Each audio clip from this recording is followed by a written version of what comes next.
नमस्कार मंडळी, घरची चव या रेसिपीमध्ये आपलं सर्वांचं स्वागत आहे।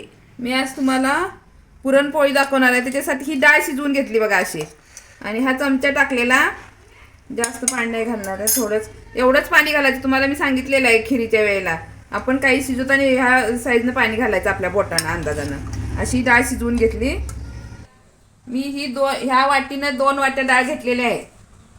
त्याच्यासाठी गूळ 2 वाट्या घेतलेले आहे ह्या वाटीनंच, आणि थोडीशी साखर। जरा आम्हाला गोड लागतात आणि खुसखुशीत पोळी होती। जास्त गोड असली की पोळी खुसखुशीत होते, म्हणून ती तशी थोडीशी जास्त घ्यायचं। आणि तुम्हाला जर कमी गोड खात असाल तर 2 वाटीला 2 वाटीच गूळ घ्या। 2 वाटी डाळ असेल तर 2 वाटी गूळ घ्या।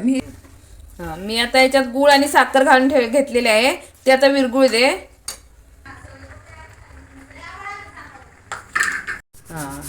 हे आता असं पुरण झालेलं आहे। मी ह्याला आता जायफळ आणि वेलची टाकून घेत आहे, आणि मग ह्याच्यावर चाळणीवर मी बारीक करणार आहे। आता हे एकदम गरम गरम असं करून घ्या, असं फुलपात्र घ्या आणि असं गरम गरम करून घ्या, म्हणजे पटकन होऊन जातं ते पुरण। आणि मी ह्याच्यामध्ये थोडा पण मैदा, कणकीमध्ये मैदा थोडा पण वापरणार नाही, नुसतं फक्त गव्हाच्या, आपल्या गव्हाच्या पिठाच्या आहेत बघा। ही आता ते पुरणासाठी कणिक मळणार आहे, पुरणपोळीसाठी कणिक मळणार आहे। याच्यात मीठ आणि थोडंसं तेल टाकलं या पाण्यात, आणि हे अगोदर असं पाणी टाकून घ्यायचं, म्हणजे जास्त चिकटत नाही खाली, कोणतीही असू दे। दूध सुद्धा तापवताना आपण पहिलं थोडंसं दूध पाणी टाकून घ्यायचं, आणि ह्याला पण पाणी टाकून घ्यायचं। हे आता मी कणिक मळणार आहे। हा बघा, पुरणपोळीचा गोळा असा भरायचा।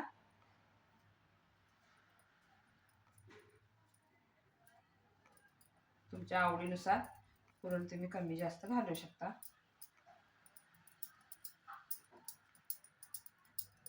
मध्ये मध्ये पीठ लावून घ्या।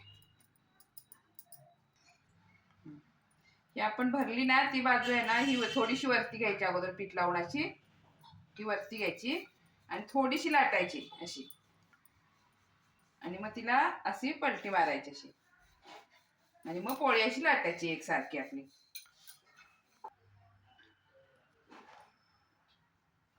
आता ही मी पोळी टाकते तव्यात, मीडियम गॅसवर ठेवा अशी। त्याला चांगले जरा फोड येऊ देत, मग परतून घ्या।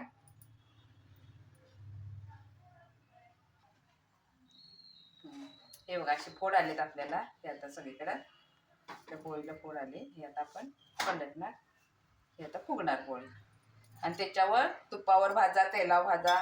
खरं आपली पिठाची पोळी असते ना, पीठ लावलेली, ती तुपावर छान लागते। खरपूस भाजून घ्या बघा, खरपूस भाजून घ्या चांगली।